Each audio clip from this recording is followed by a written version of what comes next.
एक बार फिर से आप सभी का स्वागत है।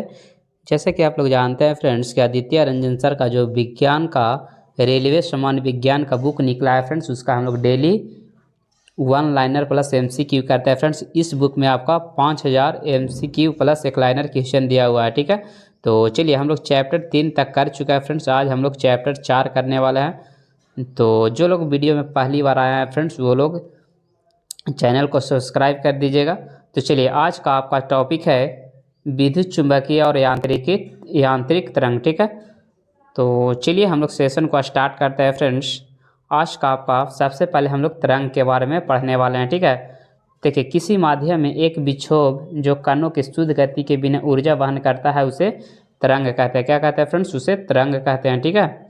अगला है माध्यम के कण की गति की दिशा उसके तरंग प्रसार की दिशा के समानांतर होती है, उसे अनुदैर्ध्य तरंग कहते हैं, ठीक है। अगला है ध्वनि तरंग एक अनुदैर्ध्य तरंग है। ध्वनि तरंग अनुदैर्ध्य तरंग है, ठीक है। चलिए आगे बढ़ते हैं अगला क्वेश्चन की ओर। माध्यम के कण तरंग प्रसार की दिशा में लंबवत दिशा में दोलन करते हैं, उसे अनुप्रस्थ तरंग कहते हैं। क्या कहते हैं? उसे अनुप्रस्थ तरंग कहते हैं। अगला है आपका पानी की सतह पर जो तरंग होती है फ्रेंड्स, वो कैसी तरंग होती है? तो पानी की सतह पर जो आपका होता है अनुप्रस्थ तरंग होता है, ठीक है। अनुप्रस्थ तरंग होता है। नेक्स्ट है जिस माध्यम में कोई तरंग फैलती है उसके किसी कण का उसकी माध्यम स्थिति में चरम स्थिति तथा अधिकतम विस्थापन होती है तो उसे आयाम कहते हैं। आयाम का जो ऐसा मात्रक होता है आपका मीटर होता है। तो चलिए देखिए, यहाँ दिया हुआ ध्वनि घनत्व या दबाव भिन्नता के रूप में फैलती हुई, ये जो आपका होता है फ्रेंड्स, ऊपर का क्रिस्ट कहते हैं, नीचे का जो नीचे का ये जैसे बना हुआ है, तो ऊपर में जो रहता है उसे क्रिस्ट कहते हैं, नीचे जो रहता है उसे गर्त कहते हैं, ठीक है। तो चलिए आगे बढ़ते हैं। अगला आपका है कि तरंग का सबसे ऊंचा भाग को शीर्ष कहा जाता है, जिसे शिखा कहते हैं, ठीक है। अगला है कि तरंग का सबसे निचला भाग को गर्त कहा जाता है। दो लगातार शिखरों या दो लगातार गर्तों के बीच की दूरी को तरंगदैर्ध्य कहते हैं फ्रेंड, जिसे लैम्डा द्वारा डिनोटेड किया जाता है और जिसका एस मात्रक आपका मीटर होता है, ठीक है। जब ध्वनि किसी माध्यम से यात्रा करती है तो प्रति इकाई समय में तरंग के दोलन की संख्या को आवृत्ति कहते हैं, ठीक है। उसे क्या कहा जाता है? आवृत्ति कहा जाता है। नेक्स्ट है जिस दर से कोई तरंगे चलती है उसे तरंग गति कहते हैं, जिसे भी से डिनोटेड किया जाता है फ्रेंड्स। आवृत्ति को एफ से, तरंगदैर्ध्य को लैम्डा से और गति को भी से। इन तीनों के बीच में जो संबंध हो जाएगा भी बराबर एफ लैम्डा, ठीक है। चलिए आगे बढ़ते हैं। अगला है आपका वायु में ध्वनि तरंग की गति जो आपका होता है 332 मीटर पर सेकेंड। प्रकाश की तरंग गति भी बराबर जो आपको हो जाएगा 3 × 10⁸ मीटर पर सेकेंड। किसी तरंग का आयाम, तरंगदैर्ध्य, आवृत्ति सभी तरंग के शिखर या गर्त की स्थिति को प्रभावित करती है, यानी कि आपका जो राइट आंसर हो जाएगा यही हो जाएगा, ठीक है। चलिए आगे बढ़ते हैं फ्रेंड्स अगला क्वेश्चन की ओर। अब हम लोग पढ़ने वाले हैं विद्युत चुंबकीय तरंग के बारे में, ठीक है। किन तरंगों को फैलने के लिए किसी माध्यम की आवश्यकता नहीं होती उसे विद्युत चुंबकीय तरंग कहते हैं।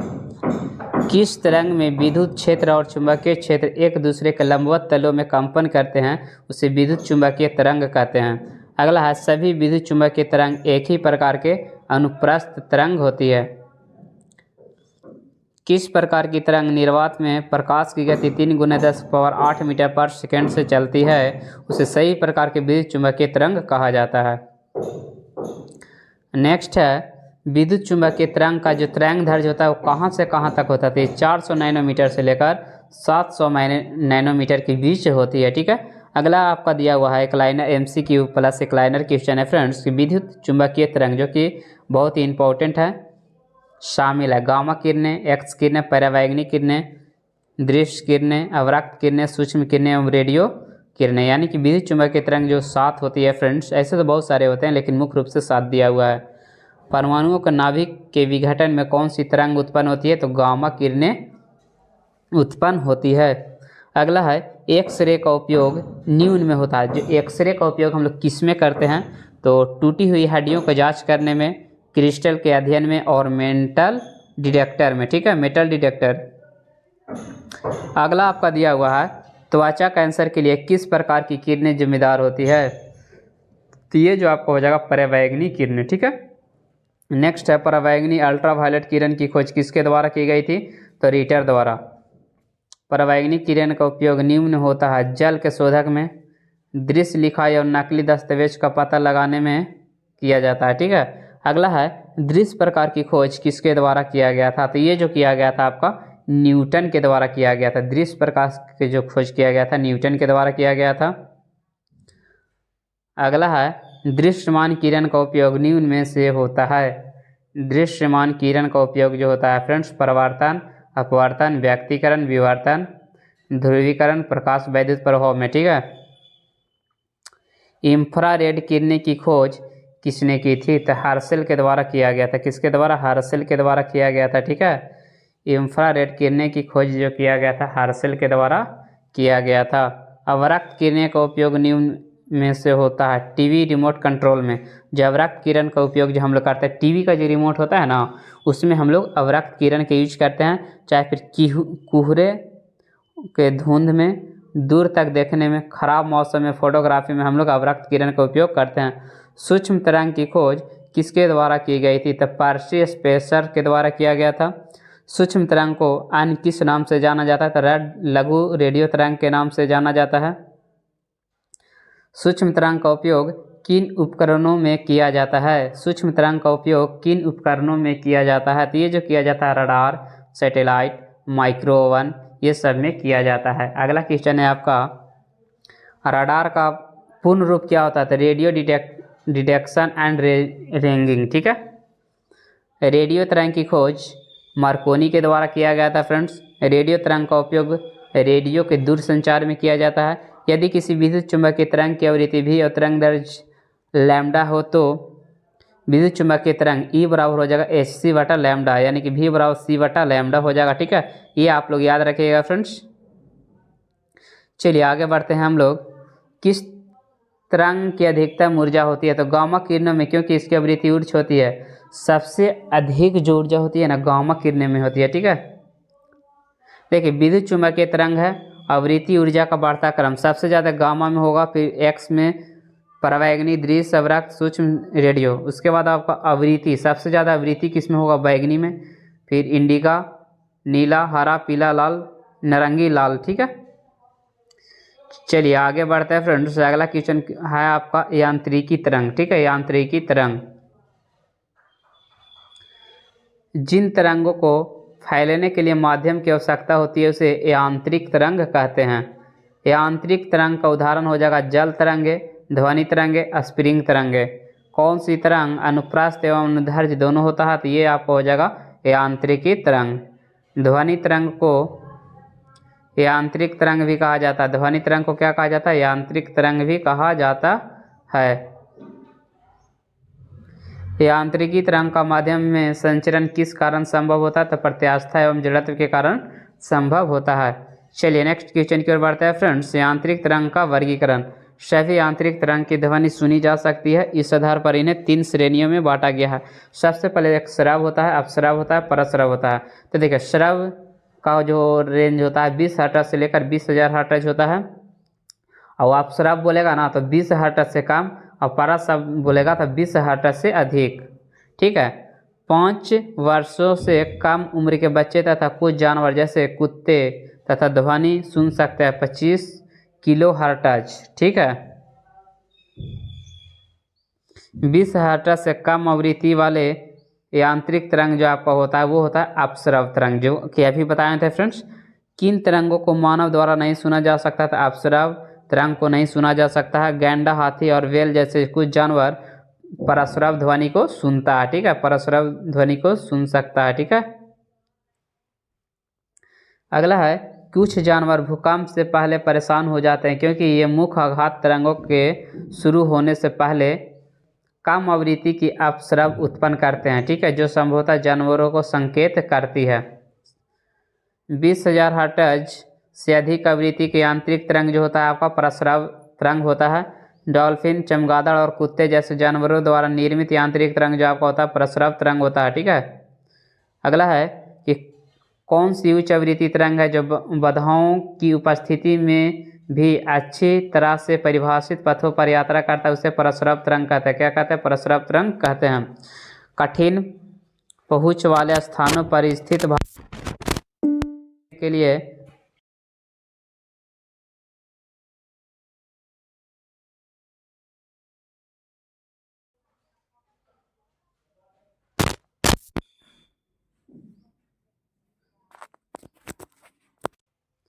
कठिन पहुंच वाले स्थानों पर स्थिति भागों को साफ करने के लिए उपयोग जो किया जाता है, प्रस्रव तरंग का उपयोग किया जाता है। अगला है इमारत, पुल, मशीन और वैज्ञानिक उपकरणों जैसे बड़ी संरचनाओं के लिए निर्माण में धातु ब्लॉक के दरारें और खामियों का पता लगाने के लिए जो उपयोग किया जाता है उसे प्रस्रव तरंग कहते हैं। क्या कहते हैं? प्रस्रव तरंग कहते हैं। ठीक है, चलिए आगे बढ़ते हैं फ्रेंड्स अगला क्वेश्चन की ओर। ईसीजी और शरीर के आंतरिक अंगों की छवियों प्राप्त करने के लिए किसका उपयोग किया जाता है? तो प्रस्रव तरंग का यूज किया जाता है। अगला क्वेश्चन है, ये आंतरिक अंगों की छवियों को मॉनिटर या फिल्म पर मुद्रित करने का प्रक्रिया को अल्ट्रासोनोग्राफी के रूप में जाना जाता है। किसका उपयोग गर्भावस्था के दौरान भ्रूण की जांच के लिए किया जाता है ताकि जन्मजात दोषों और विकास संबंधी असामान्यताओं का पता लगा सके, उसे अल्ट्रासोनोग्राफी जिसे बोलते हैं कि अल्ट्रासाउंड कराने जा रहे हैं। ठीक है, अगला है, किसका उपयोग गुर्दे में बनी छोटी छोटी पथरी को बारीकी कणों में तोड़ने के लिए किया जाता है, जिन्हें मूत्र के माध्यम से बाहर निकाला जा सकता है, तो उसे अल्ट्रासोनोग्राफी कहा जाता है। फ्रेंड्स, वह कौन सी युक्ति है जिसमें प्रस्रव तरंग का उपयोग करके गहरे समुद्र में वस्तु का पता लगाने में किया जाता है, उसे सोनार कहते हैं। ठीक है, सोनार का पूर्ण रूप हो जाएगा साउंड नेविगेशन एंड रैगिंग। अगला क्वेश्चन है, प्रस्रव तरंग का अधिकतम ऊर्जा क्यों संचित होती है? प्रस्रव तरंग की आवृत्ति अधिक और तरंगदैर्घ्य कम होने के कारण। ठीक है, तो चलिए आगे बढ़ते हैं फ्रेंड्स अगला क्वेश्चन की ओर। ध्वनि तरंग। ठीक है, ध्वनि तरंग के बारे में हम लोग पढ़ेंगे। ऊर्जा का एक रूप है जो कानों में सुनने की अनुभूति उत्पन्न करते हैं, उसे ध्वनि तरंग कहते हैं। जो वस्तु के कंपन से उत्पन्न होती है उसे ध्वनि तरंग कहते हैं। वह कौन सी विद्युत चुंबकीय तरंग है जो निर्वात में विचरण नहीं कर सकती, उसे ध्वनि तरंग कहा जाता है। ठीक है, अगला क्वेश्चन है, मानव में ध्वनि तरंग उत्पन्न होता है स्वर रज्जु के कंपन के माध्यम से। पदार्थ जिसके माध्यम में ध्वनि संचरित होती है उसे माध्यम होता है ठोस, द्रव, गैस। ध्वनि तरंग एक प्रकार का यांत्रिक तरंग है। ध्वनि तरंग एक प्रकार का कैसी तरंग है? यांत्रिक तरंग है। अगला है, हवा में ध्वनि तरंग कैसे विचरण करती है? अनुदैर्घ्य तरंग के माध्यम से करती है। पानी की सतह पर ध्वनि तरंग कैसे विचरण करती है? तो अनुप्रस्थ तरंग हो जाएगा। ठोस में ध्वनि तरंग कैसे विचरण करती है? ठोस में हो जाएगा अनुदैर्घ्य और अनुप्रस्थ दोनों तरंगों के रूप में। ठीक है, किसी ध्वनि की तीव्रता का कोमलता का बोध मुख्य रूप से उसके आयाम से प्रभावित होता है। क्या होता है? उसके आयाम से प्रभावित होता है। अगला है, उच्च आयाम के कारण कौन सी तरंग उत्पन्न होती है? तीव्र ध्वनि तरंग। क्या हो जाएगा? तीव्र ध्वनि तरंग। तीव्र ध्वनि तरंगें लंबी दूरी तय करती है क्योंकि इनमें उच्च ऊर्जा होती है। क्या होती है? इसमें उच्च ऊर्जा होती है। ध्वनि तरंगे का आयाम उस बल पर निर्भर करता है जिससे किसी वस्तु की कंपन कराया जा सकता है। चलिए नेक्स्ट क्वेश्चन है आपका, एक तरंग द्वारा एक पूर्ण दोलन करने में लिया गया समय को क्या कहते हैं? आवर्तकाल कहते हैं। आवृत्ति बराबर 1/t होता है। उत्पन्न होने वाले कंपन की दर के आधार पर ध्वनि की गुणवत्ता का क्या कहा जाता है? उससे पिच कहते हैं। आप लोग याद रखिएगा। ठीक है, क्या कहते हैं? पिच कहते हैं। विभिन्न आवृत्तियों के मिश्रण में एक क्रमबद्ध ध्वनि उत्पन्न होती है जिसे संगीत कहा जाता है। एक ही आवृत्ति की ध्वनि तरंगे कहलाती है टोन। जब एक ही आवृत्ति की ध्वनि तरंगे टोन कहलाती है। अनेक आवृत्तियों के मिश्रण से जो ध्वनि तरंग उत्पन्न होती है उसे टोन कहते हैं। क्या कहते हैं? टोन कहते हैं। ध्वनि तरंग किस माध्यम में कैसे संचरित करती है, यात्रा करती है? संपीड़न या विरल की श्रृंखला के रूप में जाना जाता है। अनुदैर्घ्य तरंग में वह क्षेत्र जहां कण एक दूसरे के सबसे करीब होते हैं उसे संपीड़न क्षेत्र कहते हैं। संपीड़न क्षेत्र में उच्च घनत्व और उच्च दबाव होता है। उच्च घनत्व और उच्च दबाव होता है। अनुदैर्घ्य तरंग में वह क्षेत्र जहां कण सबसे दूर होता है उसे विरल क्षेत्र कहते हैं। क्या कहते हैं? विरल क्षेत्र कहते हैं। विरल क्षेत्र में कम घनत्व और कम दबाव होता है। क्या होते हैं? कम दबाव, कम घनत्व और कम दबाव होते हैं।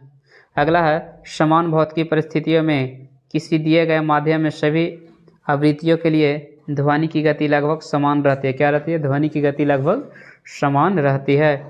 ध्वनि की विशिष्ट गति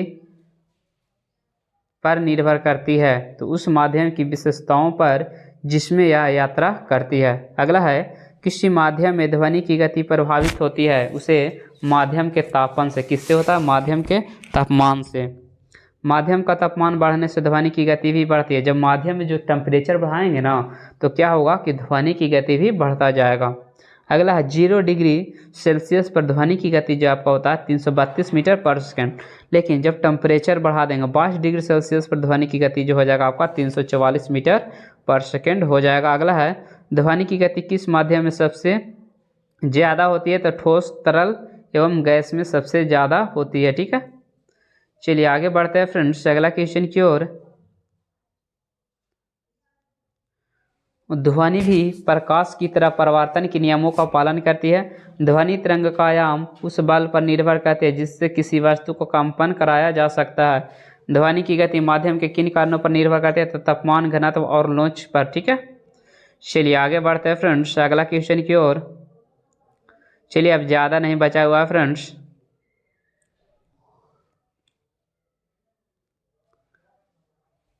ध्वनि सबसे तेज गति से चलती है ठोस में। ठीक है, ध्वनि सबसे तेज किस में चलती है? ठोस में। लोच जितना अधिक हो ध्वनि की गति उतना अधिक होगा।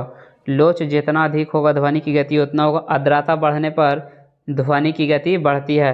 दबाव बढ़ने या घटने से ध्वनि का वेग पर क्या प्रभाव पड़ता है? तो कोई प्रभाव नहीं पड़ता। जब दबाव बढ़ाएंगे तो ध्वनि के वेग पर कोई प्रभाव नहीं पड़ता है। ठीक है, ध्वनि का वेग किसके कारण बढ़ता है? तो लोच बढ़ाने के कारण। जब लोच बढ़ेगा तो ध्वनि का वेग भी बढ़ेगा।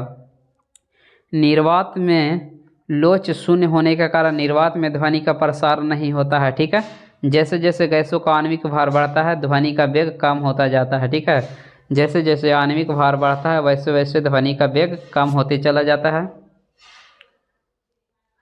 नेक्स्ट क्वेश्चन की ओर बढ़ते हैं फ्रेंड्स। डॉपलर प्रभाव के बारे में अब हम लोग पढ़ने वाले हैं। बस आप लोग ध्यान से देखिएगा फ्रेंड्स। जब श्रोता और स्रोत के बीच सापेक्ष गति होती है तो श्रोता द्वारा उत्पन्न ध्वनि की आवृत्ति श्रोता द्वारा सुनाई गई ध्वनि की आवृत्ति से भिन्न होती है, उसे डॉपलर प्रभाव कहते हैं। कौन सा प्रकाश ध्वनि और प्रकाश दोनों के लिए मान्य है तो उसे डॉपलर प्रभाव कहते हैं। यदि कोई तारा पृथ्वी के निकट आ रहा है तो उससे आने वाले प्रकाश की रंग बैंगनी की ओर स्थानांतरित हो जाएगी, और यह कोई तारा पृथ्वी से दूर जा रहा है तो इससे आने वाले प्रकाश का रंग लाल रंग स्थानांतरित हो जाएगा। वह किस प्रभाव के कारण? प्रकाश का डॉपलर प्रभाव। बिग बैंग थ्योरी किस पर आधारित है? तो प्रकाश के डॉपलर प्रभाव पर आधारित है। ठीक है, big bang theory. Next question है आपका, जब ध्वनि एक माध्यम से दूसरे माध्यम में प्रवेश करती है तो अपने पथ से विचलित हो जाती है ध्वनि के अपवर्तन के कारण। ठीक है, ध्वनि दिन की अपेक्षा रात में अधिक दूरी तक सुनाई देती है क्योंकि ध्वनि का अपवर्तन के कारण। ध्वनि की गति किन दिनों में अधिक होती है? तो शुष्क दिनों में। ध्वनि की गति किस दिनों में अधिक होती है? तो शुष्क दिनों में, आर्द्र शुष्क दिनों की तुलना में आर्द्र में। ठीक है, बरसात के दिनों में क्या होती है फ्रेंड्स? ध्वनि की गति अधिक होती है। ठीक है, अगला ध्वनि के व्यक्तीकरण के बारे में अब हम लोग पढ़ने वाले। किसके बारे में? ध्वनि का व्यक्तीकरण के बारे में पढ़ने वाले हैं। जब लगभग समान आवृत्ति और समान आयाम के दो ध्वनि तरंगे एक दूसरे को आरोपित होती है तो कुछ स्थानों पर तीव्रता अधिकतम होती है और कुछ स्थानों पर तीव्रता शून्य होती है। तो इस घटना को कहा जाता है ध्वनि का व्यक्तीकरण। कभी कभी जहाज की स्थिति समुद्र में नहीं मिल पाती है क्योंकि जहाँ तीव्रता शून्य होती है वहाँ ध्वनि की विनाशी व्यक्तीकरण होता है। मौन क्षेत्र का निर्माण किसके कारण होता है? तो विनाशकारी ध्वनि के विनाशकारी के द्वारा उत्पन्न होता है। ठीक है, अगला है आपका प्रतिकरण। प्रतिध्वनि ध्वनि की इस स्थायित्व का परिणाम स्वरूप बार बार होने वाले परिवर्तन को क्या कहा जाता है? प्रतिध्वनि कहा जाता है। ध्वनि तरंगे के परिवर्तन से उत्पन्न ध्वनि को पुनरावृत्ति कहते हैं, उसे प्रतिध्वनि कहते हैं। एक स्पष्ट प्रतिध्वनि सुनने के लिए मूर्धध्वनि का प्रतिध्वनि के बीच आवश्यक न्यूनतम समय अंतराल 0.1 सेकेंड होता है। प्रतिध्वनि सुनने के लिए न्यूनतम दूरी जो होता है आपका 17 मीटर होना चाहिए या 16.6 मीटर, 16.5 या 17 मीटर, ठीक है। ध्वनि की अनुभूति हमारे मस्तिष्क में 1/10 सेकेंड तक रहता है, ठीक है। 1/10 सेकेंड कह सकते हैं या 0.1 सेकेंड कह सकते हैं, ठीक है। अगला हम लोग पढ़ने वाला है अनुरणन के बारे में। ध्वनि स्रोत को समाप्त हो जाने के बाद भी ध्वनि की गूंज का कायम रहना ही क्या कहलाता है? अनुरणन कहलाता है। किन तरंगों के परिवर्तन के लिए बड़े आकार के अवरोध की आवश्यकता होती है? तो ये हो जाएगा आपका ध्वनि तरंगे। क्या हो जाएगा? ध्वनि तरंगे। किन तरंगों के परिवर्तन के लिए बड़े आकार का अवरोधन की आवश्यकता होती है? तो वो हो जाएगा आपका ध्वनि तरंगे। प्रतिध्वनि या अनुरणन को कम करने के लिए सभागार के छत्र और दीवारों को आमतौर पर ध्वनि अवशोषक सामग्री से ढक दिया जाता है।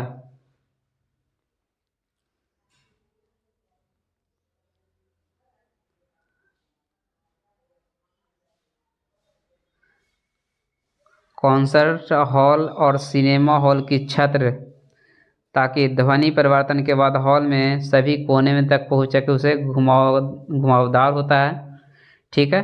तो चलिए फ्रेंड्स, इसके आगे हम लोग चलिए मैक संख्या के बारे में पढ़ लेते हैं, ध्वनि तरंगे, ठीक। तो चलिए फ्रेंड्स, आज इतना ही रहेगा। बाकी जो बच गया है मैक संख्या और आपका प्रकाश ध्वनि का और ध्वनि की विवर्तन, उसका हम लोग अगले वीडियो में देख लेंगे। जब तक इतना ही। तो जो लोग अभी तक वीडियो को सब्सक्राइब नहीं किए हैं फ्रेंड्स, चैनल को सब्सक्राइब कर लीजिएगा और एक और वीडियो को सभी लोग लाइक कर दीजिएगा और अपने अपने दोस्तों के पास एक और शेयर कर देगा, ठीक है। क्योंकि हम लोग आदित्य रंजन सर का एक लाइनर 1 लाइनर प्लस MCQ करते हैं फ्रेंड्स, जिसमें हम लोग चैप्टर 4 तक पहुँच गए हैं। कल हम लोग चैप्टर 5 का करने वाले हैं। जब तक हमें दीजिए इजाज़त। जय हिंद सभी को फ्रेंड्स।